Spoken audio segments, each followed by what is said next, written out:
Kung ang 1,000 piso noon, kaya pang pagkasyahin para sa 1 linggong ulam, ngayon, konti na lang, ma'am, kasi ang mahal lang mabili. Parang 1,000, parang 100 na lang. 7 kami, kulang na kulang. nako, ano na lang ang may hahanda nyo sa Pasko kung pagkakasyahin nyo ang 1,000? 1,000? Barbecue na lang at saka pansit. Hindi nakakasya yung ano. Marami. Macaroni salad o fruit salad? Siguro, macaroni salad. Kasi maraming pasas yun. Paborito ko yun. Alam, hindi kasi kami pala handa talaga dati. Tinutulog lang namin. Menudo #1 kasi sa amin eh. Hamon, di ba? Kesa di bola. Well, usually kami, simple lang naman yung Noche Buena. Kung anong natira sa dinner, hamonado, tapos magpapainit ng pandesal. Ayos na. Mga mare at pare, don't worry! Dahil ang Pasko ay gagawin pa rin nating merry. 7 araw bago ang Noche Buena. Solusyon ng aming ihahanda. Amazing Merry Christmas mga kaha! Kuya Drew, hindi pa naman Pasko Ano naman nagpa-practice lang ako. Siyempre, ito yung unang Pasko na kasama kita, Think. Ang sweet mo naman, Kuya Drew. Dahil alam ko na mapagbigay ka, ito yung Christmas wishlist ko. Baka naman. Ikaw talaga Kunyari ka pa Teka, unahin muna natin pasahin natin mga kaaha sa regalo nating fun kalamang at solusyon sa mga problema sa bahay, barangay at buhay. Ihanda na ang inyong kusina dahil sa hatid naming masarap na Noche Buena na lulutuin mismo ni Daniel Padilla. Parang tayo, bagay, dati. Magtago na ang mga batang pasabay dahil sa halip na si Santa, baka ibang nila lang ang dumalaw sa inyo this Christmas. Katatakutan sa Kapaskuhan? Inay! Walang tulugan! Dahil sa 24/7 ng mga pasyalan. Ano, sama kayo sa last minute gala natin? At sa ating story time, tampok ang boses ni Kapuso actress Ara San Agustin. Wow! Ang sasarap naman!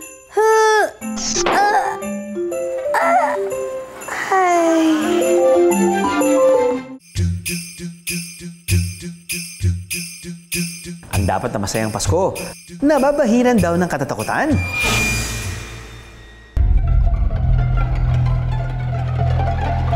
Dahil sa iba't ibang nilalang na gustong umiksena sa dapat na pinakamasayang pagdiriwang ng taon.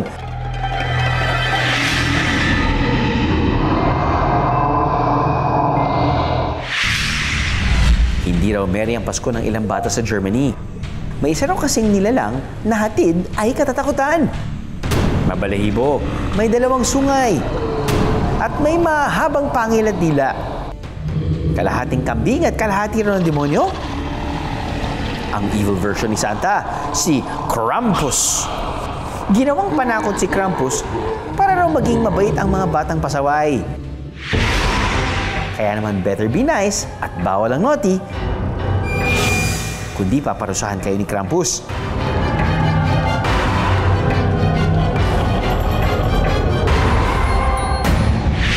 Umapunta rin sa bansang Austria ang kwento ni Krampus. Ang mga residente, nagbibihis ng mala Krampus at naglilibot para manakot ng mga tao. At manghingi ng alak. Paalala lang, drink moderately mga pare. Lilipad naman tayo sa iba pang panig ng Europa.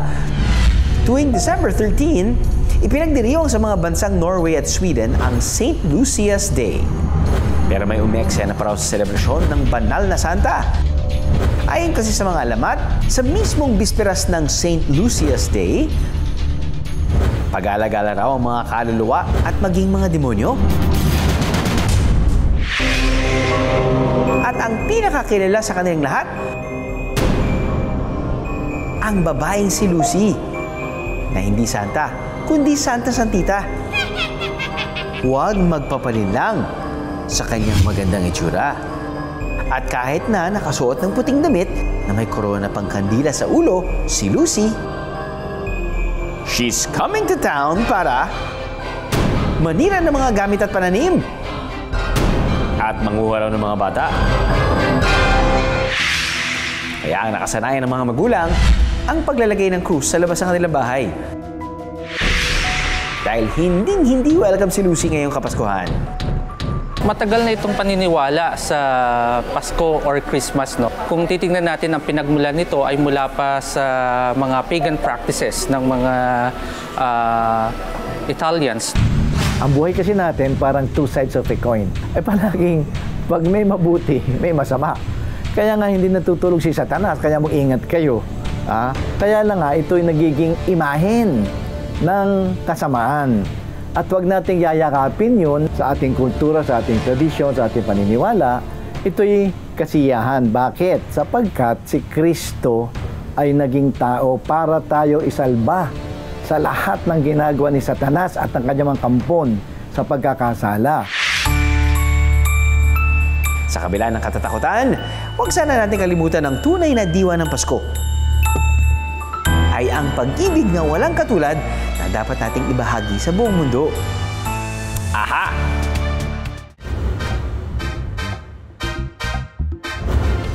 Malaking pagsubok para sa ating mga mare ang pagbabudget para sa meal allowance ng pamilya. Aminado dyan ang ating kumaring si Lou. At dahil Kapampangan, hilig daw niya talagang magluto. Pero ngayon, mukhang problemado si Lou dahil sa taas ng presyo ng mga bilihin. Kaya pa ba, Mare? May 3 estudyante ako, may 2 akong kolehiyo, at saka isang high school. Mahigpit talaga. Mahigpit ang pagpabudget. At yung mga sangkap na dating ginagamit ko, naghahanap ako ng mga alternative na mas mababa ang presyo, syempre. Biro nga ng marami, ang 1,000 piso ngayon, parang barya na lang. Inay! Ayon sa Philippine Statistics Authority, ang kabuong inflation sa bansa ay bumaba ng 4.9% nitong October 2023 mula sa 6.1% noong September 2023. Ang national average na inflation mula January 2023 hanggang October 2023 ay nasa 6.4%. Mas mababa ito kung ikukumpara sa inflation rate noong nakaraang taon na nasa 7.7% noong October 2022. Kaya naman ngayong Noche Buena, #StruggleIsReal na naman ang ating kumare. Kaya naman to the rescue ang ating lover boy kay Maring Lou, ang nag-iisang teen king of Philippine movies and television. Daniel Padilla, is that you? Ano? Yan, hindi ba talaga naiintindihan? Na ano? Na nagiging totoo na. Totoong ano? Totoong nagugustuhan na kita. Ako ba? Hindi. Nabudol tayo dun mga kaaha. Daniel Padilla lookalike lang pala. Pero ito ang hindi budol. Daniel, totoo ba? Totoo bang may iba ka na? Ay. Sige, aminin ko na. May iba na ako. May iba na akong paraan sa bagong pagluto ng Noche Buena. Ham na lasang sosyal pero hindi mahal. Malaking hamon, we got you.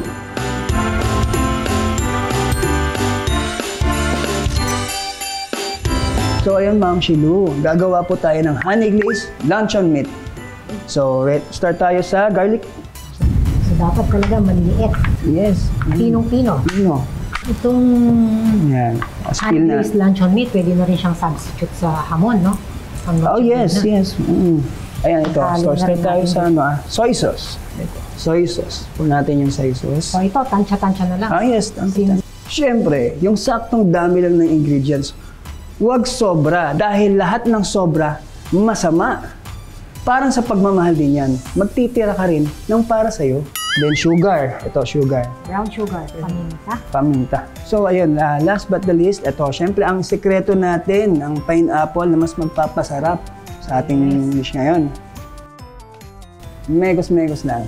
Mamarinate na po natin yung luncheon meat. Yes. I-marinate po within 3 to 4 hours. Pwedeng overnight yan. Para mas kumapit yung lasa. Yes. Ilalagay.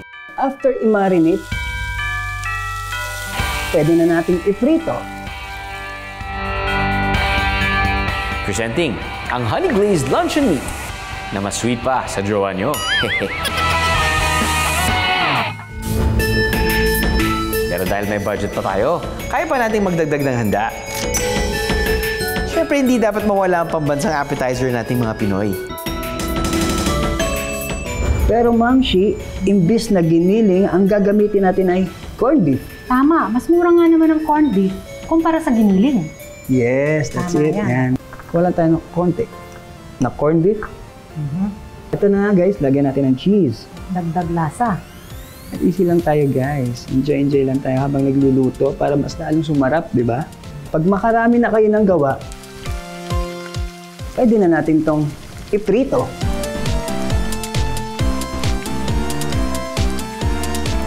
Nakakamiss din magluto ng pagkain pang Noche Buena. Pero wala pa rin tatalo sa pagkamis sa'yo. Sharonians, mga mahilig mag-Sharon. I-ready na ang pambalot ng isya-Sharon na cheesy corned beef lumpia na mas cheesy pa sa mga ex nyo. At para manumbalik ang tamis ng pagmamahal niya sa inyo, ang tamis ng Pasko, there's always room for dessert. So itong dessert na gagawin po natin ay ang Cathedral Cups. So ayun, ang kailangan lang natin dito ay ang makukulay na gelatin, ang krema at ang kondensada. Ipupour muna po natin itong all-purpose cream at itong kondensada. Bagay talaga ang krema at kondensada. Parang tayo, bagay dati. So after nating ma-mix guys, ito ilalagay natin sa freezer para lumamig. So ang next natin gagawin, syempre ikakat natin to into small pieces. Yes, tamang-tama nga to sa Christmas, no? Natutuwa yung mga bata dito kasi... Yes, looks pa lang niya, sobrang nakakatakam na. Ang ganda niya, diba? O sobrang nakakatakam. Ito na po ang ating final na Cathedral Cups. Sa tatlong handa, napagkasya natin ng 1,000 piso. At may sukli pa na pwedeng ibigay sa mga habol ng caroling. Uy, may handa na. Kulang na lang ng mga kakain at pagsasalo-salo. Oh, ano bang inaantay nyo? Castilla family, pasok! Ma'am Shi, may mga kasama po ako. Nandito sila. Daniel, samahan mo kami. Upo kami sige. dito. Okay.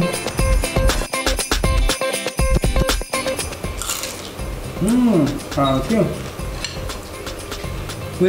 Sulit sa lasa, sobrang sarap. Ay, masarap yung lasa niya. Talagang perfect siya pang Pasko. Malamig man ang Pasko mo, siguradong magiging masaya pa rin yan. Basta't kasama ang buong pamilya. Malay mo, sa susunod na Pasko, kasama mo na uli siya. Hopefully. Ang 1,000 piso, talaga namang hindi na nga malayo ang mararating. Pero kapag sinamahan ng diskarte at pagmamahal, makakaabot ito sa ating puso ng ating mga minamahal. Aha!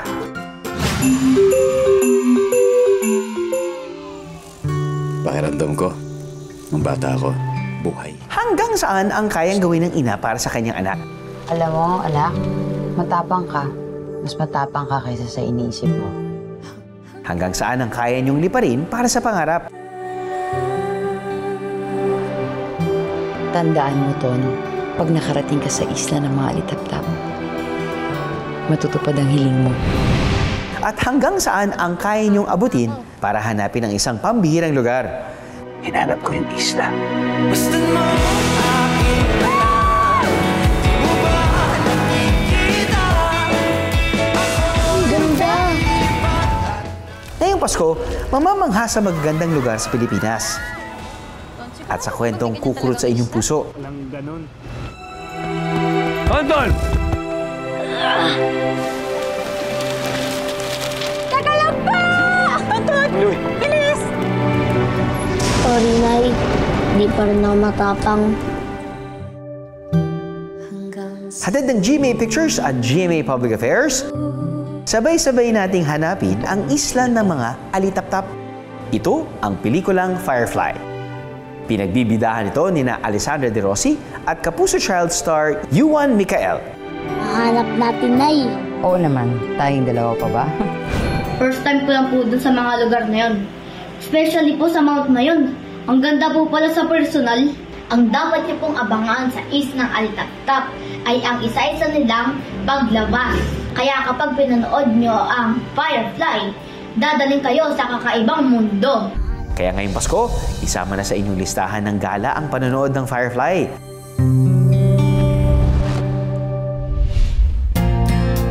Pero, alam niyo bang sa Pilipinas, totoong may isla ng mga alitap-tap? Sa Bicol Region, sa probinsya ng Sorsogon, hindi dapat palagpasin ang Firefly watching. lalo na't pugad ng alitaptap ang mga mangrove at ilog dito. Kung namangha na kayo sa ilaw ng mga alitaptap, paano pa kaya sa kakaibang liwanag na hatid naman ng Fountain of Light na ito?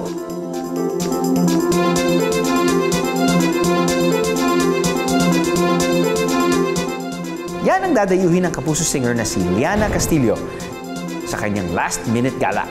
Oh my God, ang ganda guys! At kasama pa siyempre si Think. Saan kaya si Think? Anong oras na oh?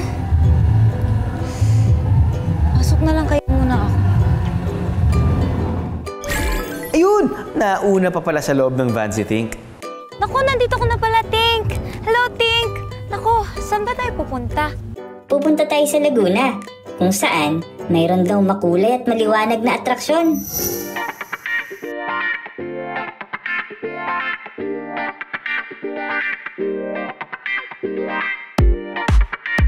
Walang kukurap dahil dito sa Laguna, kumikinang ang Kapaskuhan dahil sa bago nilang pasyalan.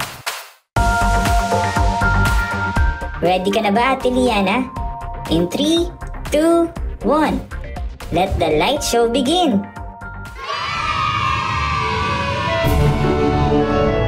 Ang Fountain of Light.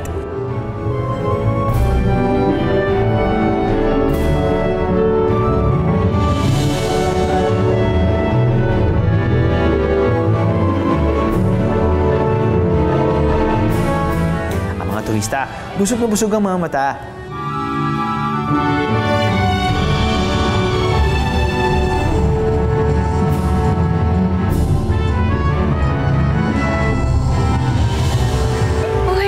Napaka-magical talaga mga kaaha. Alam niyo po ba na ang nakikita po nating attraction na po yan ay natatawag pong water projection art. Video mapping ang tawag sa teknik na ginagamit dito sa Fountain of Light, kung saan inilalapat ang video sa surface ng isang bagay. Sa kaso ng Fountain of Light, sa tubig mapapanood ang amazing video. Oh my God, ang ganda guys! Napakagandang experience. Parang first time ko makakita ng gantong kagandang pagkakagawa. Yes naman, sobrang worth it. Every year po kami nag-visit po dito. Parang binalik kayo sa pagkabata sa kada 8 minuto na light show. Nakaka-wow, nakaka-aha, and super magical po yung experience. Kung low budget po kayo at saka malapit lang po, talagang mas maganda pong pumunta na lang po kayo dito sa Nuvali. Pero kung akala nyo ay tapos na ang gala, nagkakamali kayo. Dahil ngayong Pasko, walang tulugan. Dito sa Parañaque, unli fun ang kasiyahan at mapapalaban kayo sa puyatan sa 24/7 arcade na ito. Ito ang number 9 Animation City. Ginawa naming 24/7 itong number 9 Animation City dahil gusto namin idalhin dito yung kagaya sa ibang bansa na mayroong traditional na 24/7. Since yung mga kabataan din ngayon is parang meron na silang mga night out, ganon. Idilat din ang inyong mga mata para manalo ng premyo sa mga claw machine.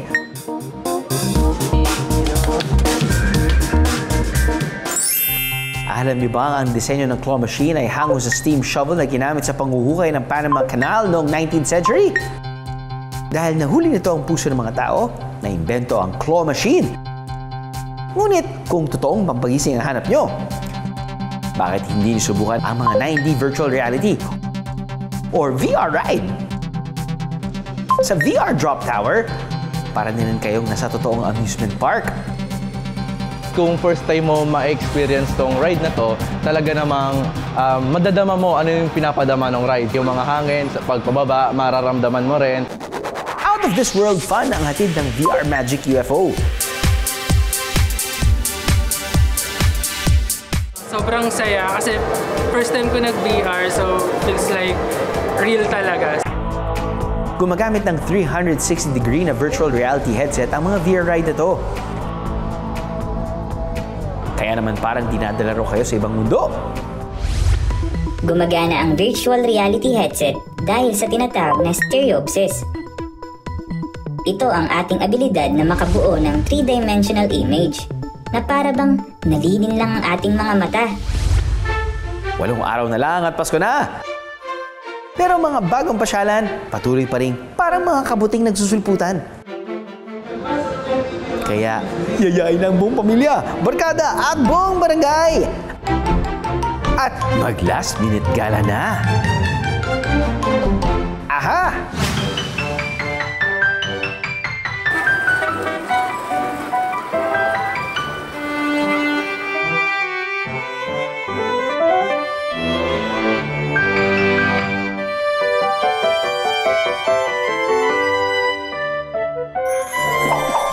Wow! Ang sasarap naman! Ay...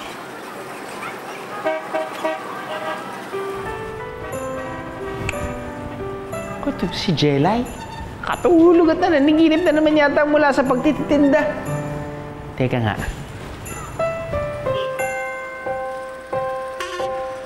Jelay! Jelay! Ako, feeling ko tatambay na naman siya sa paborito niyang tindahan ng pagkain.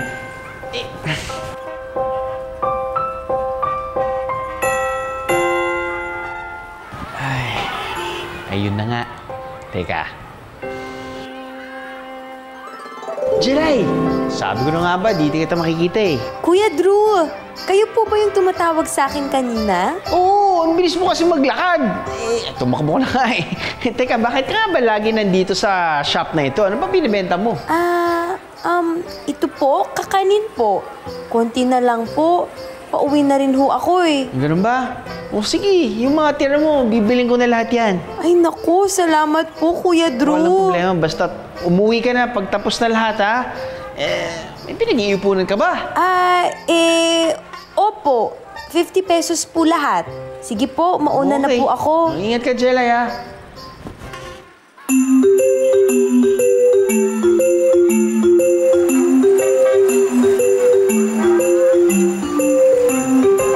Maruya!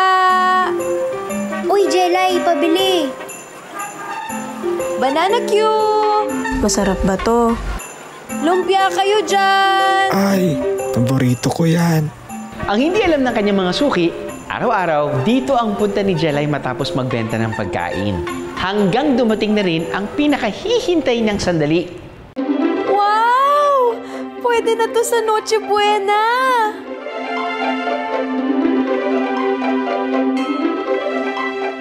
Salamat po!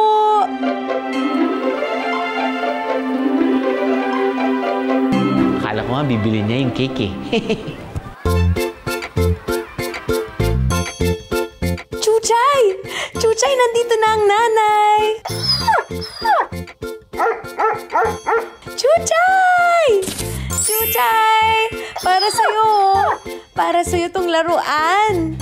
Para pala sa asong si Chuchay, ang ampon ni Jelay.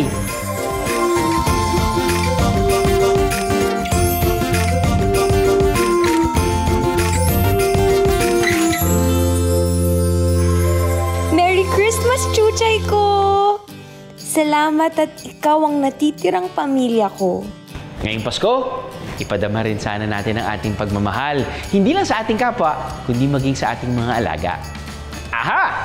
Once again, isang masayang episode na naman ang natapos mga kaaha. Di ba, Think? Yes, Kuya Drew. Aha! Mukhang ready ka na talaga for Christmas, ha? May mga patambol ka pa. Of course, Kuya Drew. Ready na for caroling. Pwede bang mamasko sa inyo ni Ate Iya? Kung matatalo mo si Primo sa kantahan, sige, bibigyan kita ng pamasko. At sa mga kaaha natin dyan, huwag kayong mawawala at magkikita pa tayo dahil tuloy-tuloy ang Pasko sa susunod na linggo. At sa susunod pang mga Pasko hanggang sa magkaapo na itong si Tink. Pero for now, ituloy muna natin ang kulitan online, okay? Like and follow our official Facebook page, AHA! And our TikTok account at AHA_GMA. Sama-sama tayong mamangha at matuto dahil sa ating fun kaalaman, kayo ang panalo. Ho, ho, ho! Aha!